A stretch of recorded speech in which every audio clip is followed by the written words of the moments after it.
Buenos días, Angélica, José Ángel, a la audiencia de Pulso de la Mañana.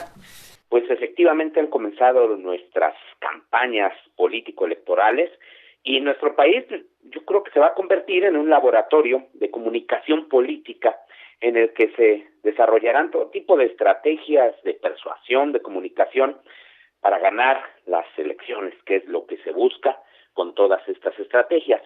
Recuerde que se disputan más de 3.400 cargos de elección popular, más de 3.400, y que participan más de 17,000 políticos que aspiran a esos cargos.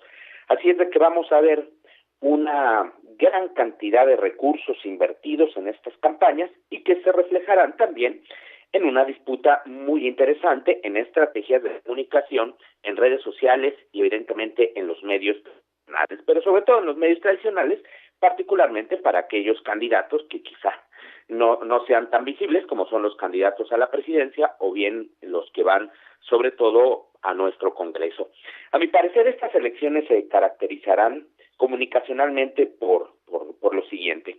En primer lugar, un uso intenso de las redes sociales.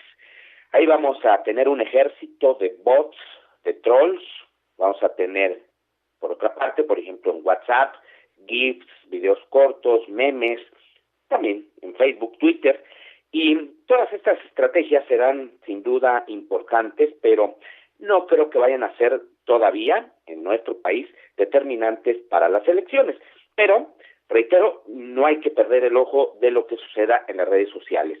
Paralelamente, vamos a ver una generación, diríamos, importante, porque ya lo hemos visto este fenómeno, de fake news o noticias falsas, de campañas de desprestigio, de campañas negativas y de intentos muy valiosos para revertir toda esta desinformación con iniciativas como hashtag verificado 2018. La pregunta es si será suficiente estas campañas de información para combatir la desinformación, para que pues todo esto cumpla su objetivo. Se ha visto que estas estrategias de noticias falsas pues han funcionado en otras partes del mundo. En México, ¿qué tanto impacto llegan a tener? De cualquier manera, no es una estrategia ética, pero hay quienes justifican su uso, pues, sobre todo por el objetivo único, que es llegar al poder. En algún momento se tendrá que llegar, no sabemos si se logre alguna regulación en cuanto a este uso de las noticias falsas, porque también siempre existe el temor de que esto derive en algún tipo de censura. Por otra parte, también vamos a la actuación de los medios tradicionales, radio y televisión. Los medios tradicionales seguirán teniendo una función muy relevante. No debe subestimarse su influencia. Es cierto, cada vez más se cree menos en la televisión abierta particularmente, en las grandes televisoras, y aumenta el prestigio de las redes sociales. Pero lo cierto es que aquí en México los medios tradicionales siguen teniendo una influencia, como sabemos, muy importante en muchas regiones de nuestro país. De hecho, la televisión sigue siendo la fuente fundamental para muchos millones de personas en México.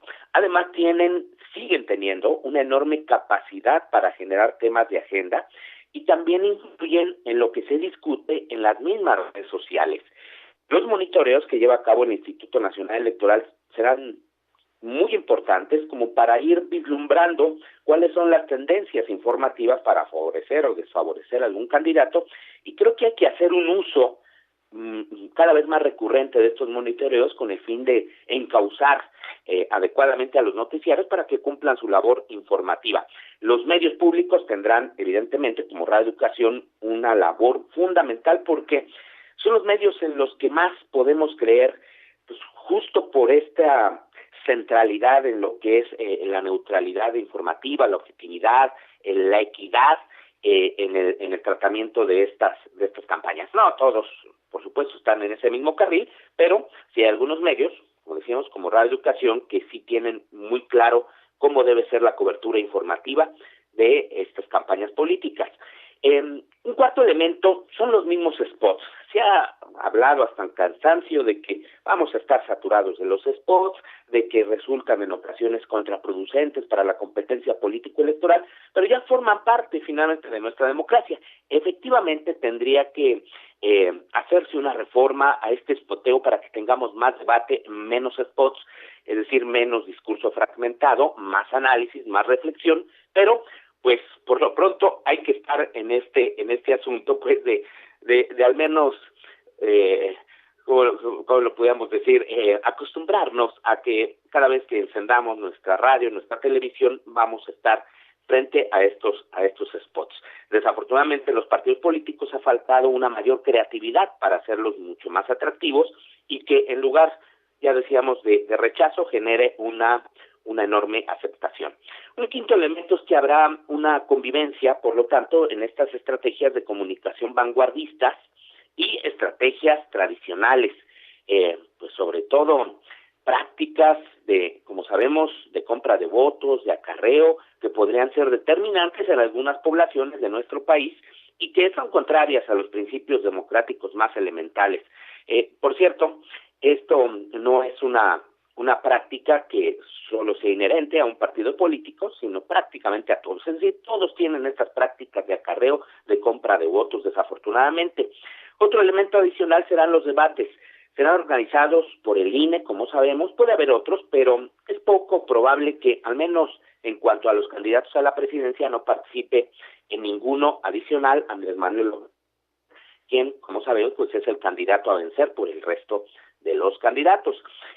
También veremos encuestas, muchas encuestas, pero no debe confiarse en ninguna, es decir, no hay que hacer una apuesta solo por una, hay que ver todas como para tener un panorama un poquito más amplio. Los resultados electorales con respecto a lo que dicen las encuestas han demostrado que no siempre son confiables en México y en otros países. Todo esto se ha demostrado. Además, hay un sector de la población que sigue ocultando su intención de voto y eso puede traer sorpresas conforme se acerque el día de la elección. Finalmente, importante decir que esta historia política y comunicacional pues aún no se ha escrito. 3 meses parecen poco, pero políticamente son en realidad mucho. A la ciudadanía nos corresponde pues ser mucho más cautelosos, analíticos, críticos respecto de la información electoral a la que estaremos expuestos. José Ángel Angélica.